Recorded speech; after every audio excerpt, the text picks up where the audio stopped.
Hello everyone. Today we will start a new chapter, chapter number 5. And the name of the chapter is Periodic Classification of Elements. So before starting this chapter, first of all, the most important thing, you have to make your notes. Clear? जितना भी आपको यहाँ पे lecture में बताया जाएगा, आप properly उसको नोट डाउन करेंगे, उसके नोट्स बनाएंगे. Right? Secondly, periodic classification of elements एक ऐसा चैप्टर है जो बहुत ही ज्यादा स्कोरिंग है और बहुत ही इजी है.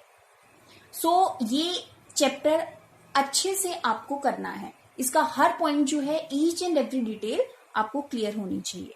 राइट? सो हम स्टार्ट करते हैं. Chapter number 5, periodic classification of elements. So सबसे पहले जो हमारे पास, जैसा कि नेम है इसका, periodic. What do you mean by periodic? Periodic means जब एक पर्टिकुलर इंटरवल के बाद कोई चीज रिपीट होती है, that is known as periodic. Physics में भी हम डिस्कस करते हैं पीरियोडिक मोशन, जूनियर क्लासेस में भी हमने डिस्कस किया हुआ है about periodic. So periodic means एक पर्टिकुलर इंटरवल के बाद खुद को रिपीट करने की tendency, that is known as periodic. So periodic classification of elements. Periodic हमने डिस्कस किया, एक पर्टिकुलर इंटरवल ऑफ टाइम के बाद खुद को रिपीट करना. क्लासिफिकेशंस, हमारे पास बहुत सारी ऐसी चीजें होती हैं जब हम उनको एक रैंडम मैनर में लर्न करते हैं, स्टडी करते हैं, तो वो एक बहुत ही डिफिकल्ट टास्क होता है. लेकिन जब हम उसको क्लासिफाई करते हैं, कैटेगरीज में डिफरेंशिएट कर देते हैं, तो उनको हम इजीली स्टडी कर सकते हैं. Right? So periodic classification of elements में हम पढ़ेंगे कि हमारे पास जितने भी नोन एलिमेंट्स हैं, जो कि 118 हैं, उनको हमने क्लासिफाई किया है, एक अरेंजमेंट बनाया है उनके लिए. लेकिन अरेंजमेंट वो कैसा है, वो क्लासिफिकेशन कैसा है, दैट इज पीरियोडिक. मीन्स उस अरेंजमेंट में एक ऐसा पैटर्न बनाया गया है जिसमें वो अपने आप को रिपीट करते हैं. हाउ? वो सारी चीजें हम डिस्कस करेंगे. So let's start. सबसे पहला क्वेश्चन जो हमारे पास अराइज होता है और एग्जाम पॉइंट ऑफ व्यू से भी बहुत इंपॉर्टेंट है, that is what is the need of classification. जो क्लासिफिकेशन हम डिस्कस करते हैं, उसकी नीड क्या है, किस लिए हमने इसको क्लासिफाई किया. सो अब तक टोटल 118 एलिमेंट्स हैं जो डिस्कवर्ड हो चुके हैं. So there are 118 elements known at present and it is very difficult to study the properties of all these elements separately. Even अगर मैं आपको बोलूं कि आपके पास 40 एलिमेंट्स दिए जा रहे हैं और आप उनको विद प्रॉपर्टीज आपको लर्न करना है, वो भी एक बहुत ही डिफिकल्ट टास्क है. सो यहाँ पे तो हमारे पास अब तक 118 एलिमेंट्स नोन है. लेकिन अगर हम बात करें 1800 की, तो उस टाइम सिर्फ और सिर्फ 30 एलिमेंट्स जो थे वो नोन थे. लेकिन उन 30 एलिमेंट्स को लर्न करना भी डिफिकल्ट था विद देयर प्रॉपर्टीज. क्लियर? सो सबसे पहला जो अरेंजमेंट दिया था, वो दिया था लेवोजियर ने, जिनको हम फादर ऑफ केमिस्ट्री भी बोलते हैं. राइट? तो उनका जो अरेंजमेंट था वो कुछ प्रॉपर ऐसा पीरियोडिक, उसको हम पीरियोडिक क्लासिफिकेशन में कंसीडर नहीं करते, बिकॉज उन्होंने मेटल्स और नॉन मेटल्स के 2 ग्रुप बना दिए थे. यही उनकी क्लासिफिकेशन का बेस था. क्लियर? सो हम वापस आते हैं अपने क्वेश्चन पे. What is the need of classification? So I think आपको अब तक आंसर मिल गया होगा कि इतने सारे एलिमेंट्स की प्रॉपर्टीज को सेपरेटली लर्न करना बहुत ही डिफिकल्ट है. सो उनको इजी बनाने के लिए, उनकी स्टडी को इजी करने के लिए हम उनको क्लासिफाई करते हैं.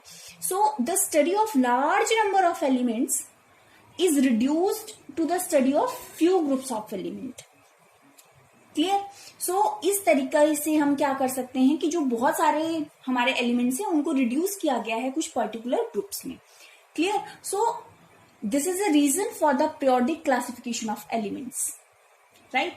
बिकॉज इसमें हमारे जितने भी एलिमेंट्स हैं, उनकी प्रॉपर्टीज के बेसिस पे हमने उनको ग्रुप्स में डिवाइड किया है. राइट? अब हमारे पास अगर इस क्वेश्चन की ही बात करें, what is the need of classification, तो इसमें आप मेंशन कर सकते हैं इसके आंसर में, to make easier the study of elements. Clear? अब हम बात करते हैं डॉर्मियर ट्राइब्स की. अब देखिए, अगर मैं बात कर रही हूँ 1800 की, उस टाइम तक हमारे पास सिर्फ और सिर्फ 30 एलिमेंट्स जो थे वो नोन थे. और उसके ड्यूरिंग ही लेवोजियर ने क्लासिफिकेशन दिया जहां पे मेटल्स को सेपरेट किया, नॉन मेटल्स को सेपरेट किया, लेकिन वहां पे पीरियोडिक वो क्लासिफिकेशन था but that is not in periodic manner, एक पीरियोडिक मैनर नहीं था. सो इन 18 जो डॉबनियर था वो एक साइंटिस्ट था, वो आए और उन्होंने बोला कि हम इनको एक पर्टिकुलर मैनर में अरेंज करेंगे. तो उनका जो बेसिस था वो क्या था?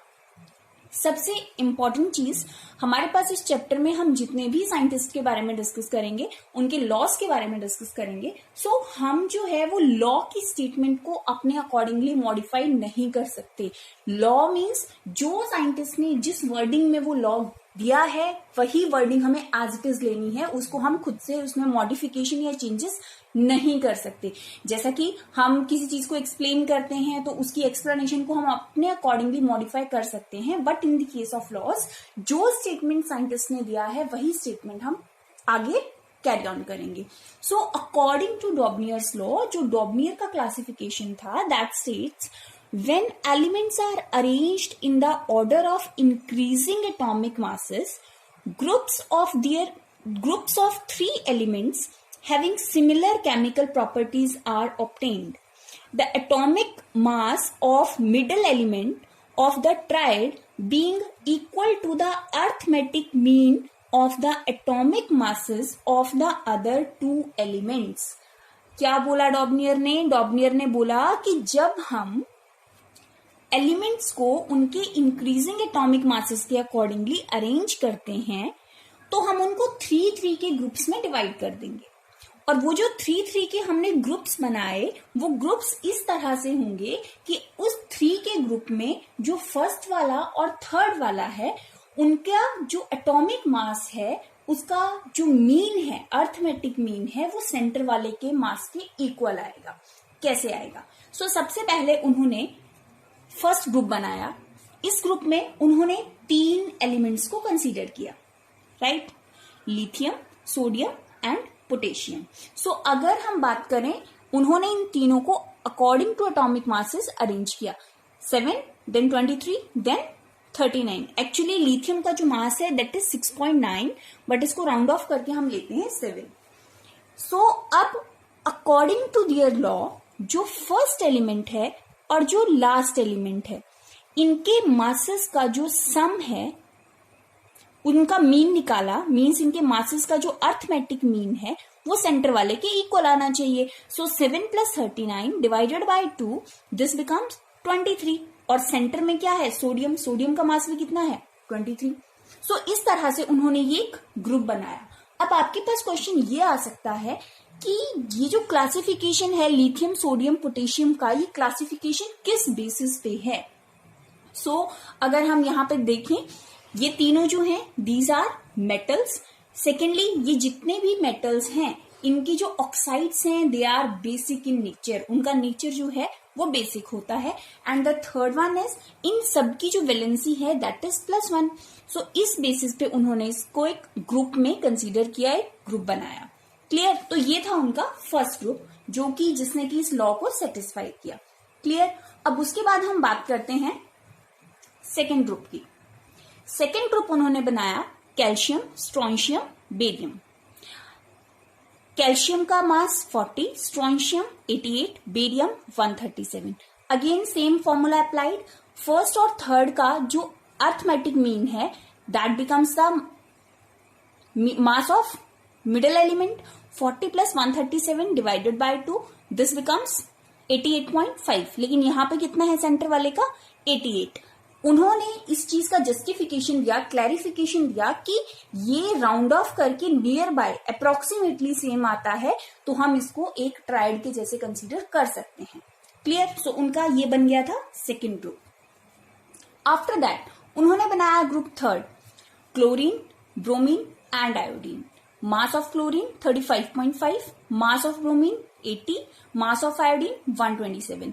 सो फर्स्ट और थर्ड को जब प्लस किया और 2 से डिवाइड किया, जब इसका मीन निकाला तो हमारे पास जो आंसर आया दैट इज 81.2. और यहाँ पे ब्रोमीन का मास था 80, तो यहाँ पे एक बहुत ही बड़ा गैप दिखाई दिया. एक अबाउट 1 पॉइंट जो था वो कंप्लीटली वेरी किया.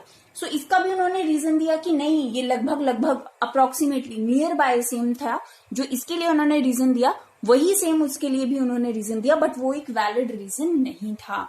सो अब हुआ क्या, ये 3 ग्रुप्स बनाने के बाद जो डॉबनियर थे वो कोई नेक्स्ट ग्रुप जो है वो बना ही नहीं पाए। इसके अलावा उन्होंने कोई और क्लासिफिकेशन जो था, जो ट्राइड था, वो नहीं फॉर्म कर पाए। तो इसका जो सबसे बड़ी लिमिटेशन थी, he has failed to arrange all the known elements in the form of triads of elements having similar chemical properties. यहाँ पे अब तक जब डॉबनियर ने ये क्लासिफिकेशन दिया, उस टाइम तक हमारे पास 30 नोन एलिमेंट्स थे।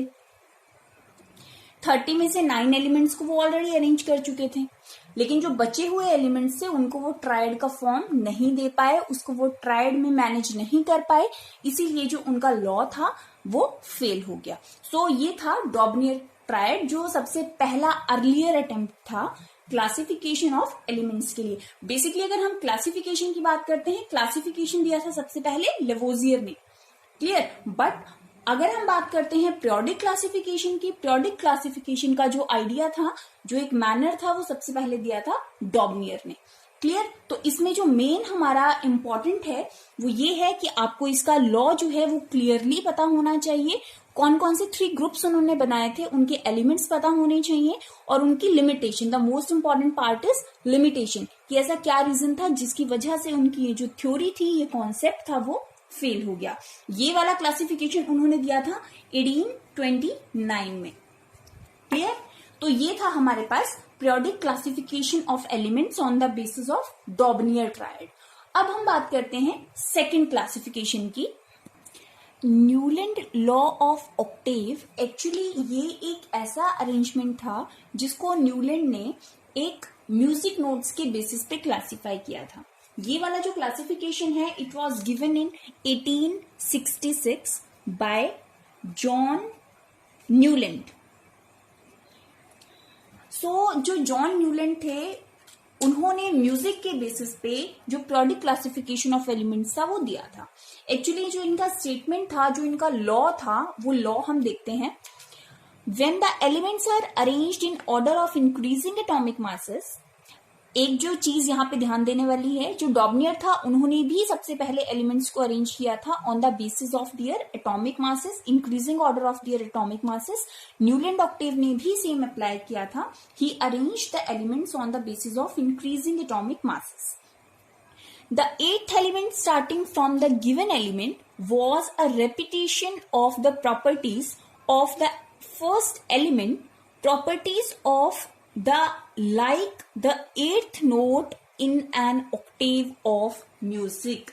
एक्चुअली जो उनका स्टेटमेंट था, जो उनका लॉ था, वो लॉ ये बोलता था कि जैसे म्यूजिक में 7 नोट्स होते हैं, 7 सुर होते हैं, जैसे संगीत में सा रे गा मा पा धा नी, उसके बाद अगेन नी के बाद जो है वो सा रिपीट होता है। मतलब दैट मीन्स जो फर्स्ट और आपका 8th नोट है, फर्स्ट और 8th जो आपका सुर है वो क्या है, सेम।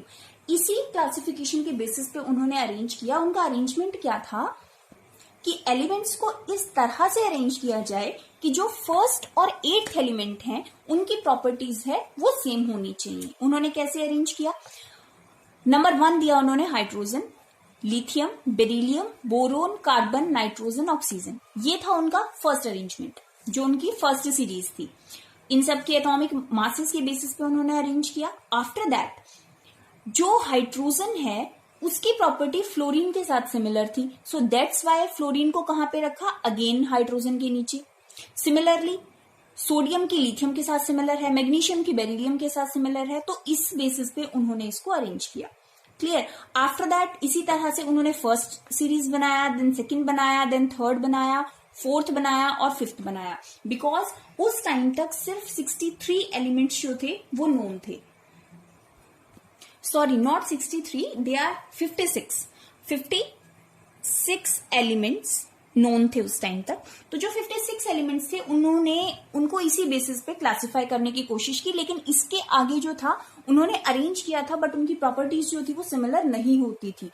एक्चुअली उनका ये जो क्लासिफिकेशन था ये सिर्फ और सिर्फ कैल्शियम तक ही अप्रोप्रिएट था, सिर्फ और सिर्फ कैल्शियम तक ही ये फॉलो किया गया। कैल्शियम के बाद जितने भी एलिमेंट्स उन्होंने अरेंज किए उनकी कोई प्रॉपर्टीज की सिमिलैरिटी नहीं थी, सेम प्रॉपर्टीज रिपीट नहीं होती थी। दैट मीन्स कैल्शियम के आगे उनका लॉ जो था वो एप्लीकेबल नहीं था। इसी तरह से यहाँ पे देखिए उन्होंने दो एलिमेंट्स को एक ही प्लेस पे रखा हुआ है, बिकॉज ये चीज भी पॉसिबल नहीं है, क्योंकि अगर आप उनको सेम प्लेस पे रखते हो दैट मीन्स उनकी केमिकल प्रॉपर्टी सेम होनी चाहिए। अगर केमिकल प्रॉपर्टी सेम है तो वो फिर एलिमेंट डिफरेंट कैसे हुए? सो ये भी वो एक्सप्लेन नहीं कर पाए। थर्डली जो उनके लॉ की सबसे बड़ी लिमिटेशन थी वो ये थी कि उन्होंने जो 56 नोन एलिमेंट्स थे उनके लिए एक अरेंजमेंट बनाया था। इन फ्यूचर जो एलिमेंट डिस्कवर होने वाले थे उनके लिए उन्होंने कोई पर्टिकुलर अरेंजमेंट नहीं बनाया था, एंड बिकॉज ऑफ दैट उनका लॉ जो था वो फेल हो गया था। बिकॉज आफ्टर 1866 बहुत सारे एलिमेंट्स डिस्कवर हुए थे और उनके लिए उन्होंने कोई स्पेसिफिक प्लेस जो था वो अपने अरेंजमेंट में मेंशन नहीं किया था। सो ये था हमारा Newland law of octave. Next lecture में हम सबसे पहले इसकी लिमिटेशंस डिस्कस करेंगे और उसके बाद हम फिर नेक्स्ट जो क्लासिफिकेशन है वो उसके ऊपर आएंगे। Thank you.